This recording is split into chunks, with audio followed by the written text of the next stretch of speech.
Apple is finally preparing to show up in 2026 with something it wants you to believe is revolutionary. In reality, the so-called iPhone Fold feels less like a bold leap and more like a carefully delayed reaction. According to multiple reports, Apple is planning to launch its first foldable alongside the iPhone 18 Pro lineup around September 2026. That's more than a decade after the idea first gained traction in the industry. While brands experimented, failed, improved, and iterated in public, Apple stayed hidden, testing clamshells and tablet-style folds behind closed doors. Now, it has settled on a book-style design wider than tall, clearly inspired by what already works in the market rather than redefining it. The hardware sounds impressive at first glance, but look closer and it starts to feel predictable. The outer display is expected to be around 5.5 inches, expanding to nearly 7.8 inches when unfolded, with a 4:3 aspect ratio that closely mirrors an iPad mini.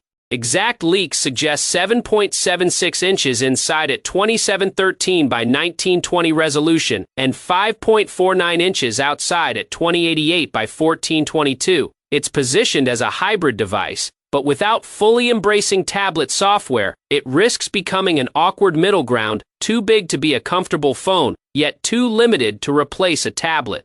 Apple's obsession with thinness continues, pushing the device to just 4.5 mm when open and around 9 to 9.5 mm when folded.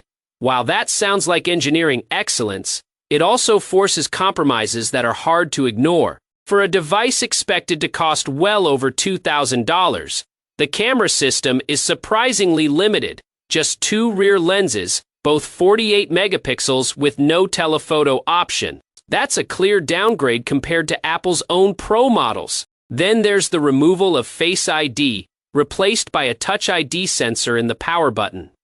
This isn't innovation, it's regression dressed up as necessity. Space constraints are understandable, but at this price point, users expect solutions, not trade-offs. Even the dual-hole punch cameras feel like a design compromise rather than a polished finish. Apple is heavily promoting its crease-free display, claiming a nearly invisible fold with minimal depth and angle. It's an impressive technical claim achieved through ultra-thin glass, Samsung's custom panels, and integrated touch sensors. But given how often similar promises have been made and broken by competitors, skepticism is more than justified. Until proven otherwise, it's just another marketing headline. The hinge, built with liquid metal and reinforced with titanium and stainless steel, sounds durable and premium. But again, this is Apple solving problems that others have already faced for years. It's refinement, not reinvention. Performance will likely be top-tier, powered by the A20 chip on a 2nm processor, with faster speeds and better efficiency. With 12 GB of RAM, advanced packaging, and a large battery between 5,400 and 5,800 mAh, it will undoubtedly be powerful. But power alone doesn't justify the device's existence. Especially when the software experience remains limited. That's where the biggest disappointment lies. Despite the larger screen, the device won't run iPadOS or fully support iPad apps.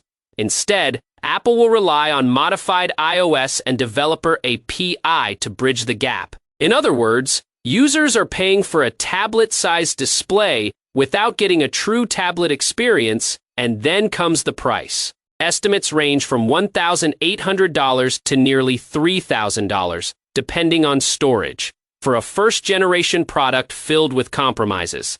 That's not bold, it's risky. Apple is asking users to pay a premium, not just for innovation, but for its delayed entry into a category that others have already matured. Goodbye, and we will see you in the next one.